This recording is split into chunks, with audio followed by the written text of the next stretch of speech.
Bonjour et bienvenue sur le podcast One Thing in a French Day.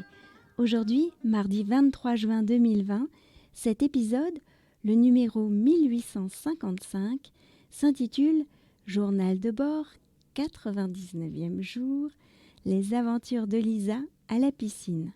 J'espère que vous allez bien et que vous êtes de bonne humeur. Depuis 99 jours maintenant, One Thing in a French Day est devenu le journal de bord de notre confinement et maintenant de notre déconfinement. Pendant cette période différente, le podcast a été diffusé presque tous les jours. Est-ce que vous nous avez suivis ? Nous arrivons dans les dernières pages de ce journal de bord qui se terminera demain avec le jour 100. Mais j'ai déjà prévu un épisode fête. Ce vendredi 26 juin, je ferai 2 lives qui sont ouverts à tout le monde. Un premier live à 10h du matin, heure de Paris. Un second live à 22h, heure de Paris. Choisissez l'heure qui vous convient le mieux. Si vous avez déjà des idées de questions en tête, n'hésitez pas à me les faire parvenir par Instagram, Facebook ou encore par email à frenchday@gmail.com. Vous pourrez trouver sur onethinginafrenchday.com toutes les informations pour écouter le live. Il faudra télécharger l'application Podbean sur votre téléphone portable. En attendant, si vous souhaitez soutenir le podcast, abonnez-vous pour recevoir le texte du podcast sur onethinginafrenchday.com. Je m'appelle Laetitia, je suis française, j'habite près de Paris et je vous raconte au travers de ce podcast un petit bout de ma journée.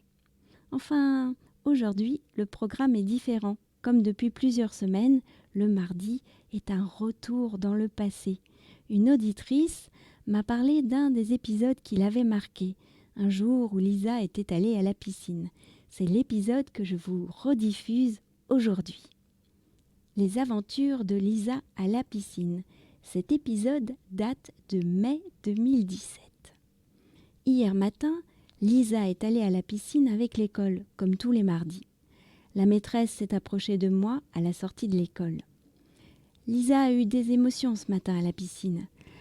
Elle a coulé, un peu paniquée, et un maître nageur a dû aller la chercher. « Ah mince !» Ensuite, elle ne voulait plus trop nager, ce qui est bien compréhensible.